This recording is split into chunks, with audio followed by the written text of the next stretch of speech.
Dan Porten, Theatreworks technical director, who has been here longer than 3 weeks. Dan, when did you start here at Theatreworks? November 2018. Okay, awesome. So coming up on 2 years now. And so Dan is the technical director. We'll talk a little bit about Dan, his path through the theater, his background, what it is that a technical director does. We're getting it live from the End Center Scene Shop as well, if you're admiring Dan's fabulous background. It is a scooter, a necessary ingredient in any scene shop to really bring the professional arts. Hi, Joan. So, and if as we're chatting, I know y'all are muted now, but if anyone has questions that come up along the way and you want to put it in the chat box, I'm happy to integrate them. The chat box is accessible through that little icon with the cartoon something in the 3 dots, and then you can send the message to everyone. So Dan, the first thing that I love to ask everyone who we talk with on these morning coffee chats is about their sort of origin story in the theater, which is not necessarily your origin story as a technical director. So how did you first come to be involved in the theater? I wanted to be an actor. My senior year of high school, on a whim, I took freshman drama and had more fun in that class than I did in 3.5 years of football. So I gave it a whirl at community college level and auditioned for a couple plays, and was just a natural goofball and ended up getting cast in a couple shows such as The Foreigner and Miracle Worker, and a lot of ensemble pieces with some of our other cast members. And for scholarship money, they said if I worked backstage that they would help pay for school. And I quickly didn't cut any extremities off, which is very important in my profession, and worked my way up the food chain. So I started as run crew, and I started helping build sets and paint sets. And then I worked my way up to an assistant technical director, eventually to a technical director position.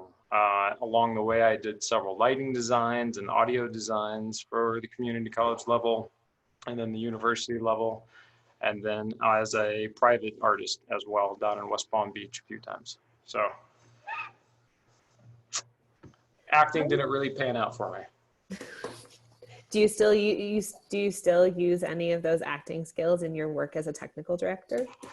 Absolutely. I still have to locate upstage and downstage, and stage right and stage left.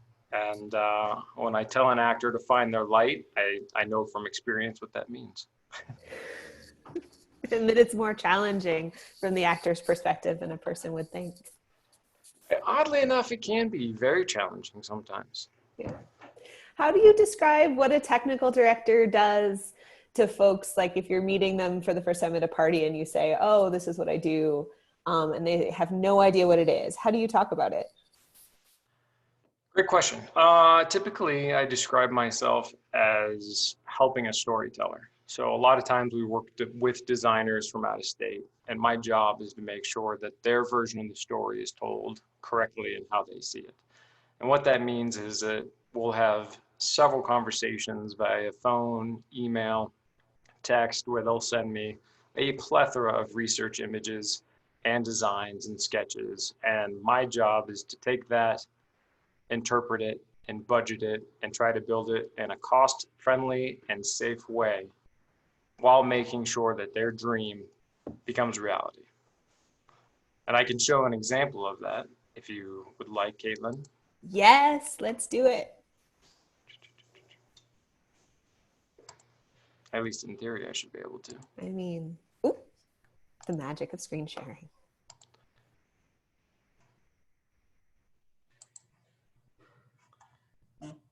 So this is an example of a design I did for Avenue Q, but it's the same principle where I did research. I wanted this rolling dumpster for one of the puppets in the show.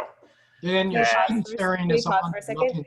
Dan, yeah, as Tom says, we see Daniel Porten has started screen sharing, but we don't yet see. Interesting. I know. Oh, Joan Schultz has started screen sharing now. Everyone's. Now, yeah, we're seeing Jones. All right.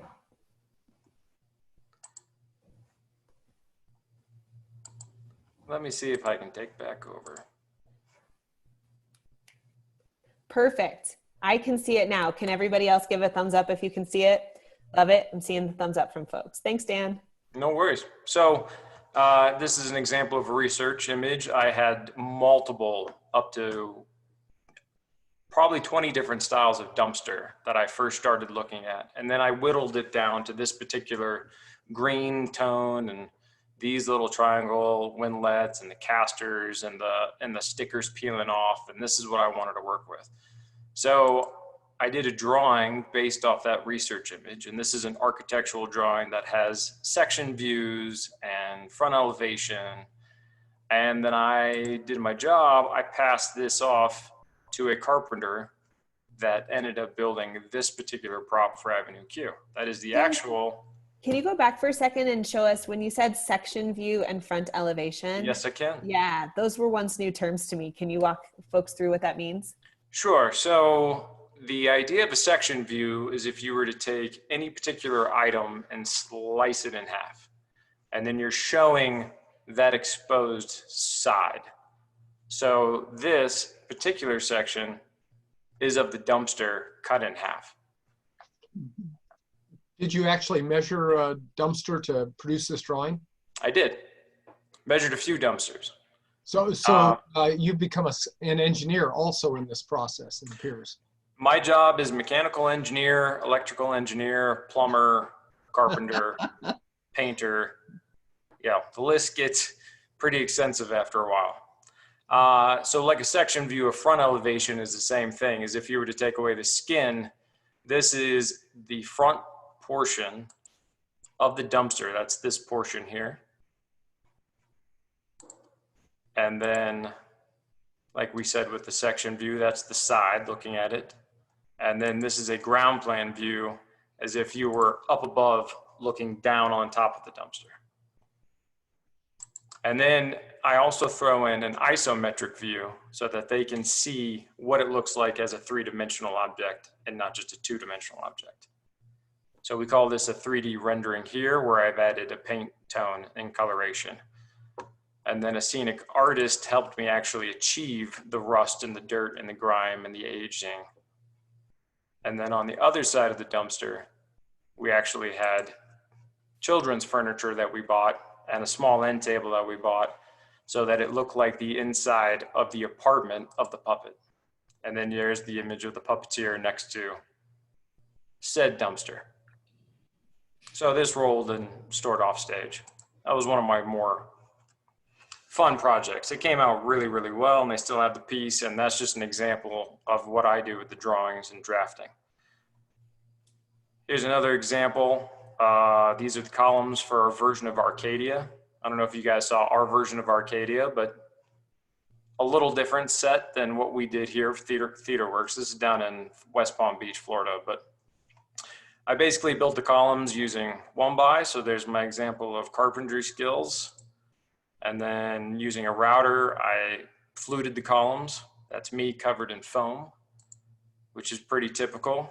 And then we were doing some dry runs with this giant vine that the designer had that ran all over the set.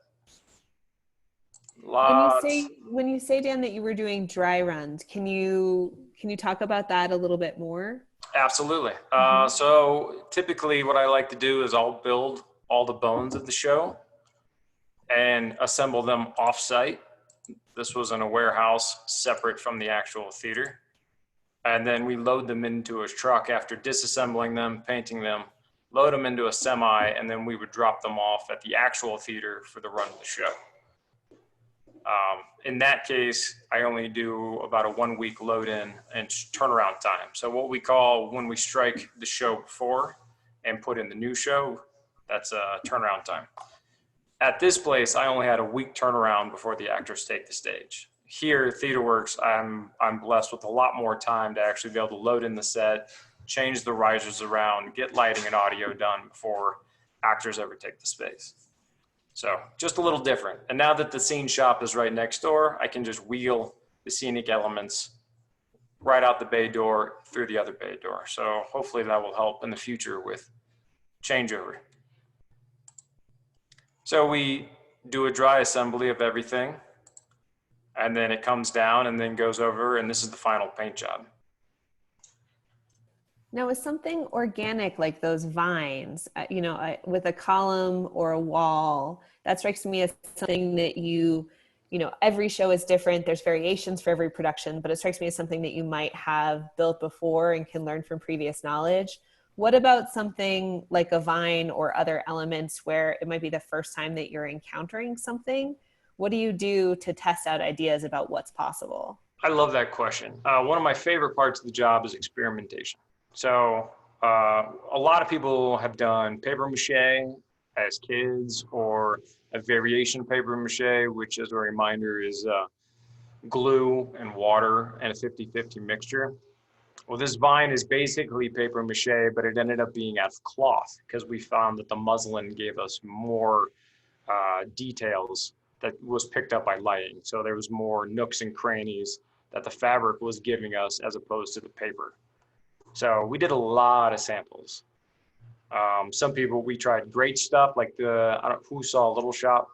Show of hands. We had a bunch of vines that we made out of rope and great stuff, and they looked amazing, but truth be told, they just didn't last very long for the run of the show because the great stuff kept peeling off. So they gave us that otherworldly look, but the longevity, so it depends if your show is traveling or if you're one and done, it doesn't really matter. I think we gave those vines at the Post Playhouse afterwards, and we don't need them back. But yeah, that is one of the best parts of the job, is experimentation. That's me banking a piano, fake piano where we put a keyboard in for musical comedy murders, because real pianos are very heavy.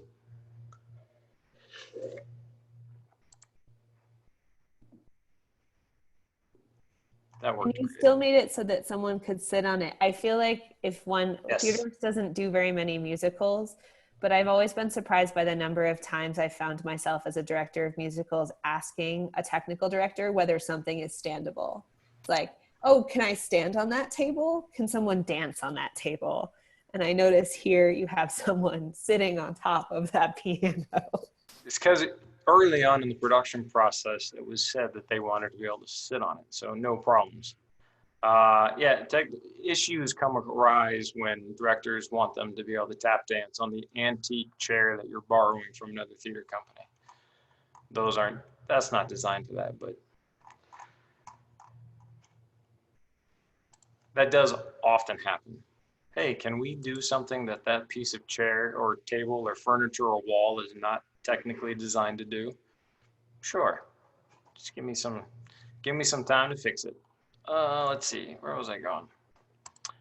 One of the more challenging jobs I had to do was a lift for Sweeney Todd.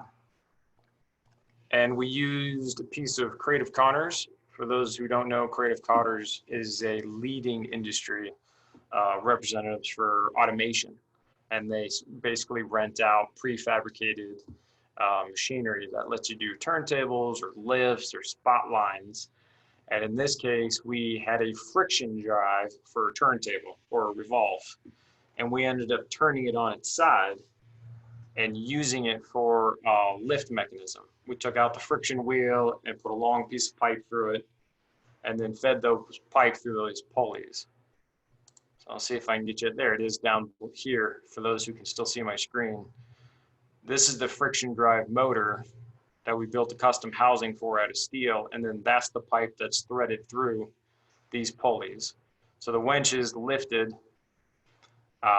quite easily, 1,000-pound capacity, but it ended up only being just an actor at a time. And you'll see some barn door track hardware here too, but it was a 2-to-1 pulley ratio that lifted up said actor at the very integral scene. Lots of rigging and engineering involved in that, and that took a lot of experimentation.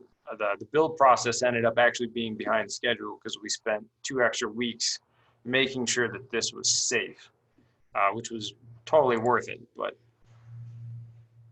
we were still painting some of the set before opening night. There it is with the chair on top of it.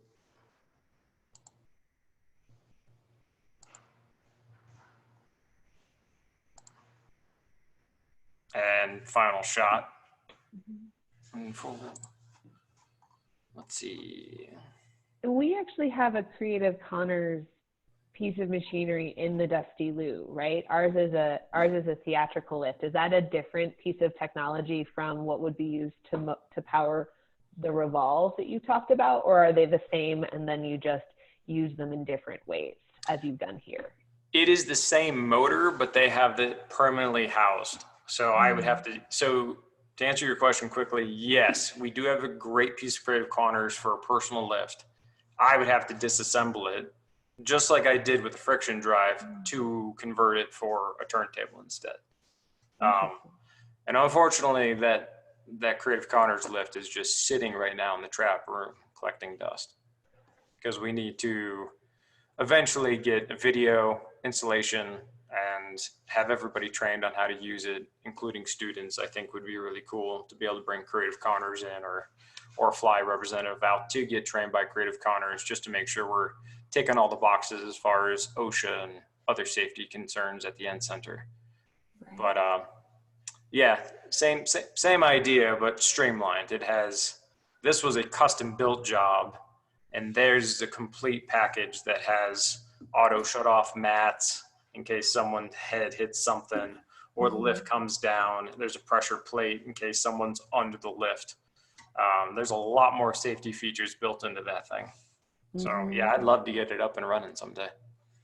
Right, and with the lift, we need the video camera so that folks up above who are powering it can see what's happening down below, and vice versa, to make sure no one's being. You want stage management to be able to see what's going on in the trap, and then trap wants to be able to see what's going on at stage level, so that they don't start running it if someone's about to cross that threshold, and vice versa.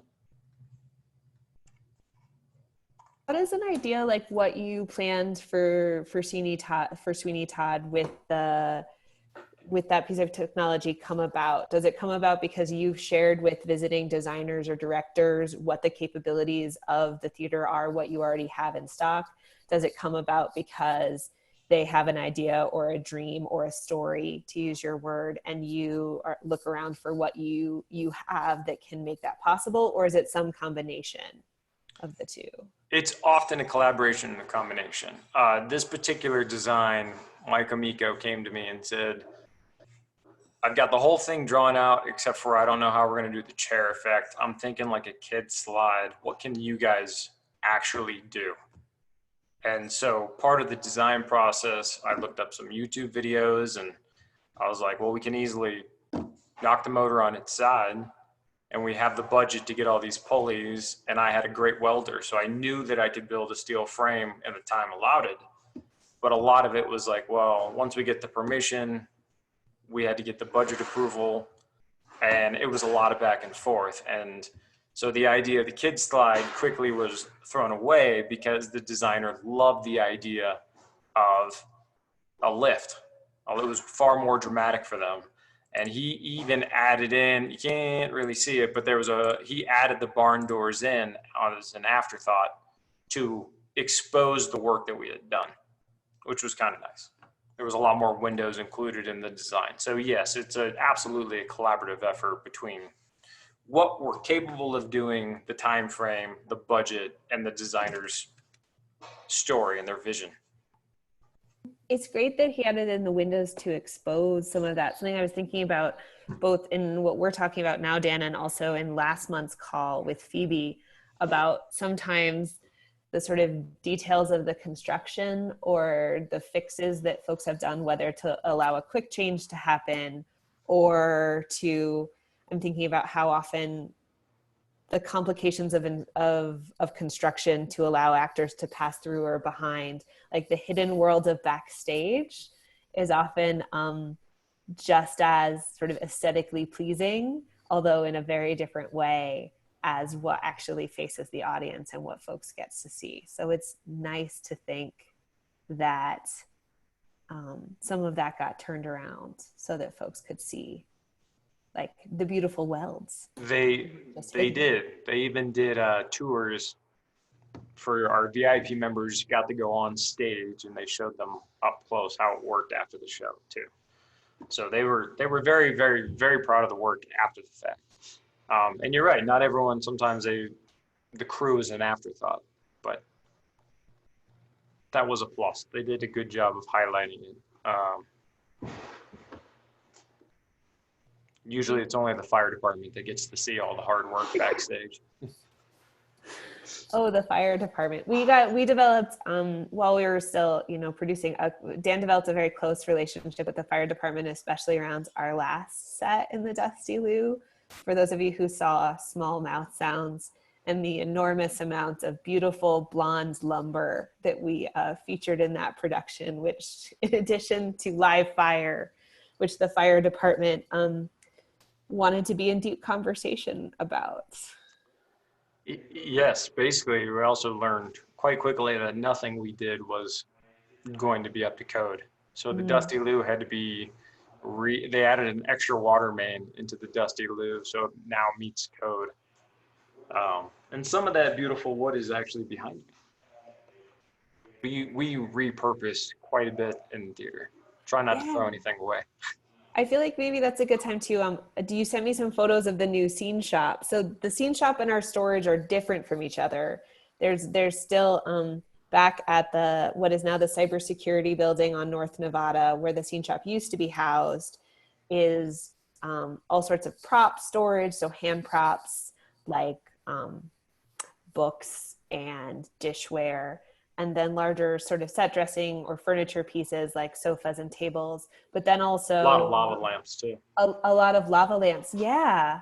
I'm interested in what the source of the lava lamps were. Maybe Psycho Beach Party. Those of you who have been around longer than I can tell me what was the lava lamp show can tell Dan and I about the lava lamp show at Theatreworks. But is also this amazing supply of pieces of sort of dismantled theater sets that could be used again and Frankenstein together into other productions, because we, as Dan said, so rarely throw things away. So like storage is a really big part of a working theater, because it's about people saving all the little bits and bobs that they think they'll need. Yeah. I always worry for technical directors that like, I get really nervous when I like donate a coat or something. And then 6 months later, I'm like, oh no, I needed that coat. I feel like for technical directors, you must always be like, I really could have used that welded staircase piece that I didn't have room to store. It's true. It's amazing how much unique items are kept because they were challenging to source or construct. And then it's amazing how much 80s furniture and or costumes that you'll get donated. And then you're like, what? I don't need 42 long coats with this look. But it adds up quite quickly. We do have a pretty impressive supply so far of knickknacks and bric-a-brac and dishware, and a couple good couches, but we also have some stuff I need to purge as soon as the dumpsters are empty again. Adding that to the previous list of mechanical engineer and plumber and electrical engineer that you mentioned earlier. We wear many hats. Many hats. Dan, will you show us some photos of the new scene shop? So anyone who's been driving by the End Center, you may have noticed over the past year that there was construction to the north side of the building and wondered what that was.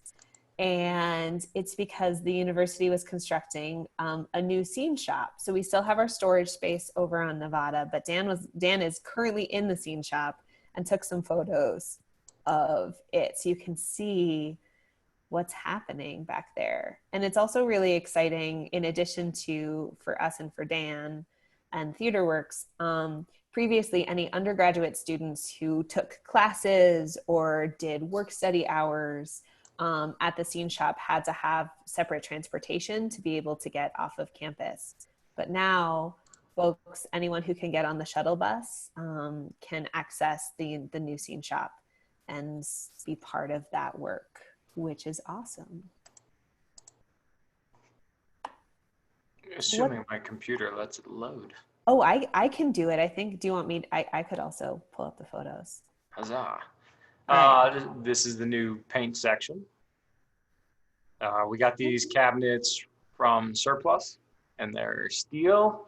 And we have a threshold of 12 feet, which is this red line up here, if you guys can see this picture. I'm working on it. Are you able to see this? I can see it, but it's very small. Oh, okay.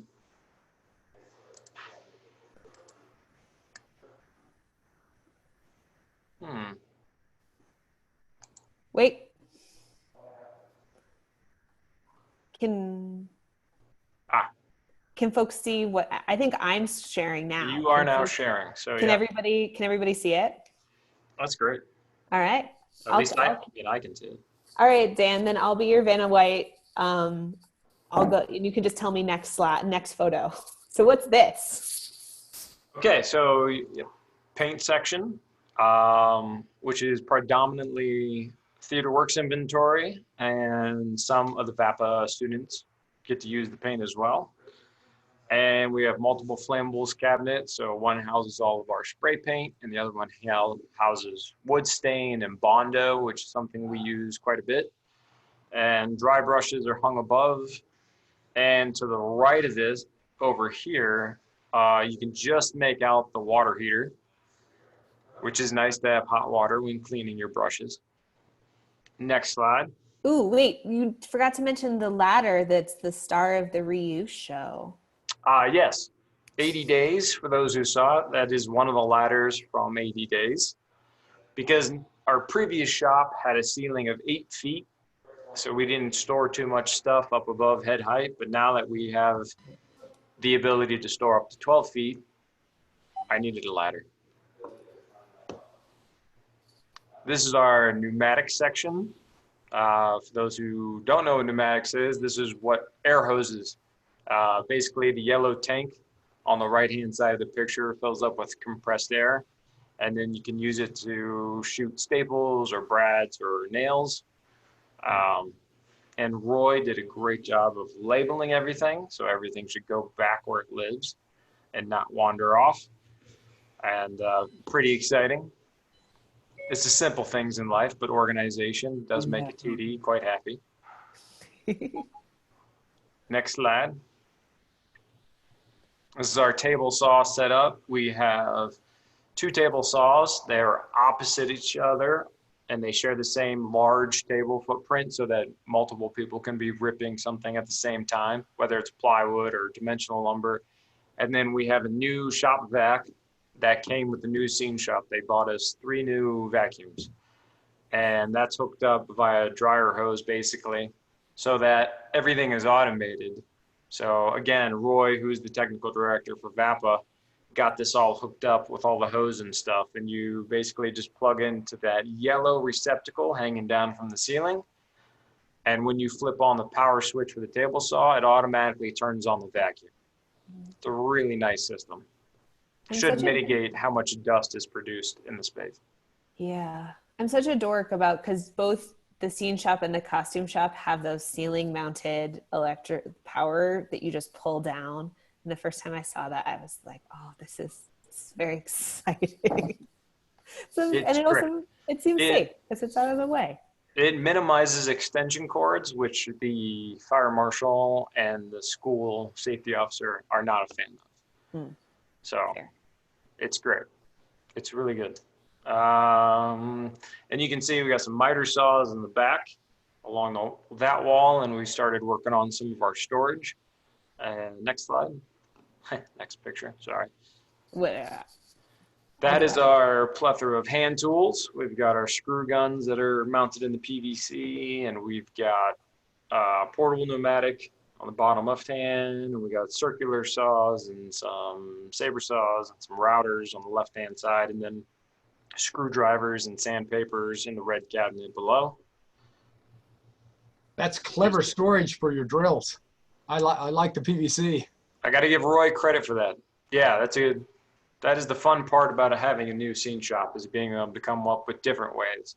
Because at the previous one, VAPA and Theatreworks kept their drills separate. One was in a locked door, and the other one was in a rolling cabinet. And then it was like, we just need to combine everything because we shared everything anyways. Do you hire out to organize my garage? If I have free time, yeah. New services that we can offer Right. in this moment. Yeah. Thanks for the idea, Tom. Oh, I went to the next one. Is that That's okay? great. All right. This is, we got the funding for pallet rack system, so that will hold all the sheeting goods once we have, the budget's based off a show-by-show basis. So once Theatreworks is actually building a set, hopefully that will be filled with sheeting goods of some variety, whether it's plywood or there's some scrap brick in the back or foam or whatever. That's where it'll live. And because it's right next to the table as well. So it's a much nicer layout than we had at the other one. And next slide, I think, or is that it? That's it. Okay. All right.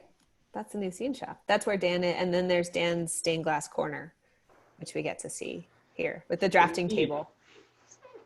Got the drafting table set up, and I need to put some tint in the windows over here because it gets a little bright in the afternoon. Today is beautiful though. This is nice. No complaints. And there's also, it's slightly less relevant to this conversation, but there's also a classroom space attached to the scene shop. And Dan, you've been teaching class. Do you teach in there or do you teach somewhere else? What are you teaching right now? I'm teaching Intro to Tech, and we are using the scene shop primarily, but for lighting labs, they will be able to use that space because it has a grid and it has ceiling mounted lights and fixtures, and they'll be able to plug in a light, add a gobo, play around with some gel, and it should be really fun. So we're ecstatic because we had to share the Osborne before for all of VEPA's classes, and now we're much more spread out. And because you have, as a technical director, you have the working knowledge of all of those disciplines, so you're able to teach as part of your class the lighting component. And do you also teach audio as well? Yes, I do. Audio, paint, lighting, costumes, and I'm bringing Phoebe in as an expert on costume design. That's great. I'm glad that you have all those. We're lucky that you have all those skills because, like, in this time, for example, since we're about to start working on, or we just started rehearsals for House Arrest, the Anna Devere Smith piece, and Dan is brushing off his like also doing some props for that and also helping for the lighting with the setup and asking all of the really relevant questions about audio to make sure that we're prepared for that one day of filming. So I know I'm really grateful that you have as wide a breadth of theatrical knowledge as you do. Makes me feel useful. So happy to help. Yeah, useful. That's the best possible thing. All right, team director circle. I feel like we'd love to have questions from you or comments or things that you want to talk about more. I see John has already unmuted. He was very ready. So let's start. I do have a question. I have to admit, I was very surprised when I heard Dan say we have this lift that's gathering dust. It sounds like we're not able to do things that we ought to be able to do. We have the equipment, but we don't have the training or auxiliary equipment like video or whatever. It seems to me that's something we ought to get going. I mean, I don't know what it would cost to get that thing operational, but it seems like we ought to be doing that. That's something that the director's circle could perhaps address. Dan, you may be getting this from John's question, but he is in fact a member of our board finance committee too. So we're getting some detailed finance committee type questions. It's the challenge is like they wanted to use it for 80 days. Arnell had this beautiful Broadway caliber show where the lift was used and the arches were still a part of it.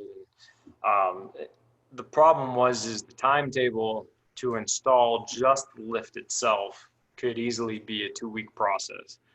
And I think what would be beneficial is if Theatreworks said, this is where the lift's gonna live and it's not gonna move, because those of you who know the Dusty Lou trap, it is 18 by 24 feet. It's a huge trap room. So the flexibility of moving adds to the calendar and adds to the cost. So if we say this is where this is going to live and any future designer who wants to use it can use it, this is where it lives. And then we can build a custom platform for a person lift. He wanted to use like a piano, and that meant like taking out a lot of the trap pieces just to build a fake trap around it. And that ate up the schedule and his cost. So he nixed it because he wanted other elements of his design took priority. So, and that's the conversation we've had a couple times. Dawn wanted to use it for Christmas Carol when I first got here, and that just wasn't going to happen with that budget too. So it's a matter of finding the resources and the funding to have them come out and get the video camera system set up. And this might be that prime opportunity to do that. Because then it's not a show cost that's just hitting one person's budget specifically. But yeah, if we could allocate those resources somehow, that would be amazing.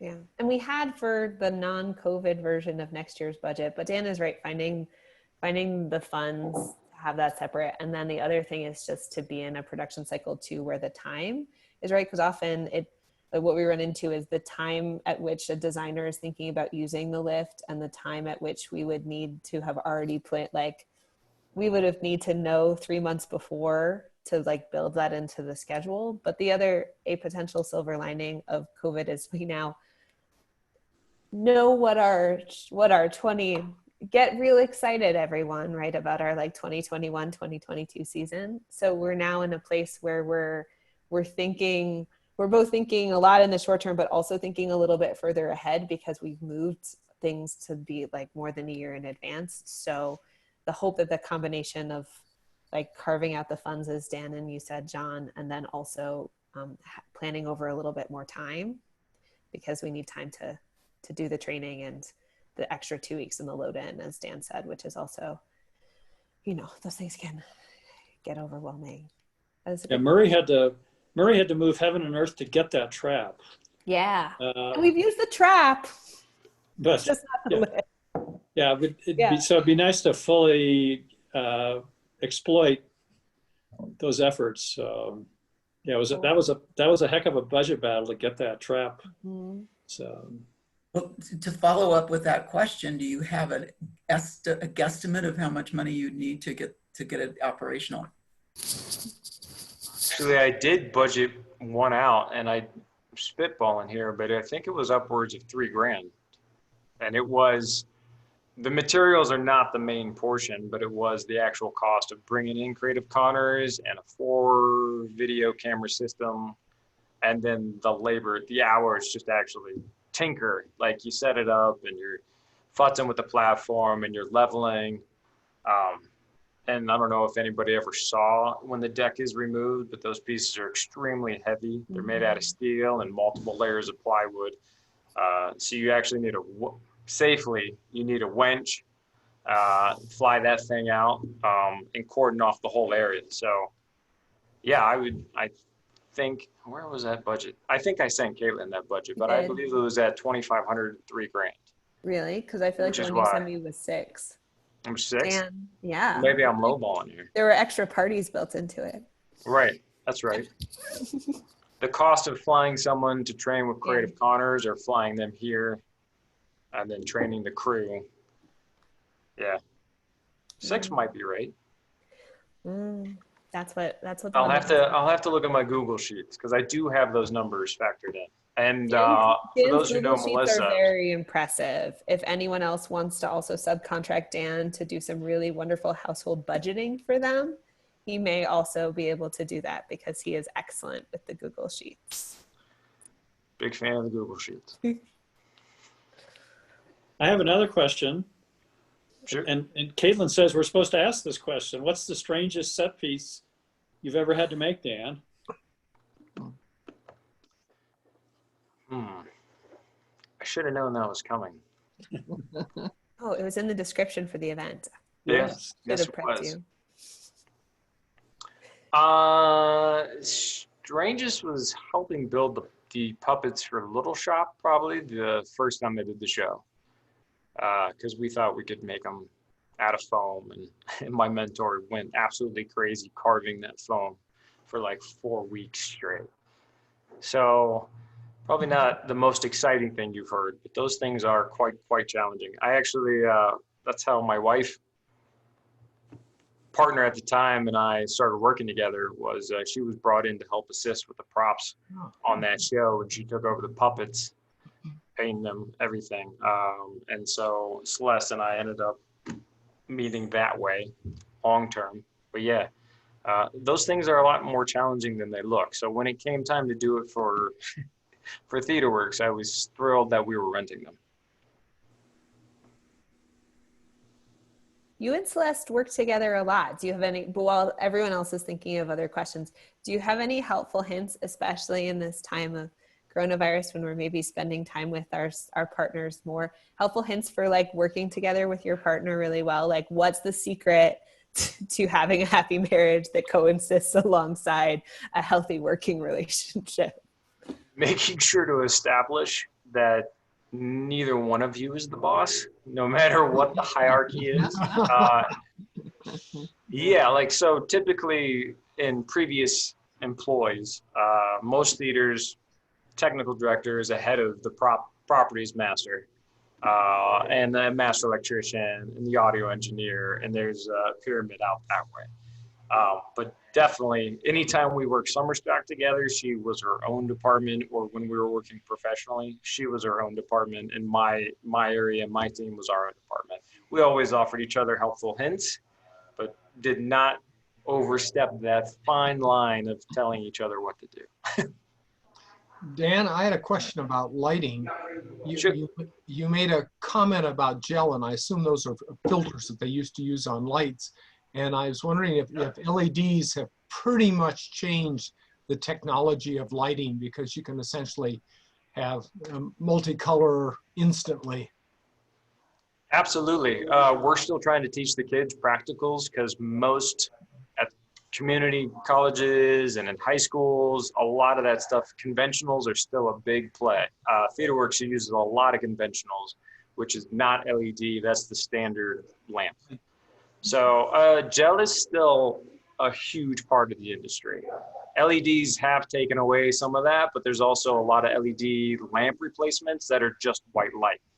Sure. So you don't have to worry about the heat, but you still can color it or put texture in and stuff. So absolutely, that's still a big factor in the lighting world.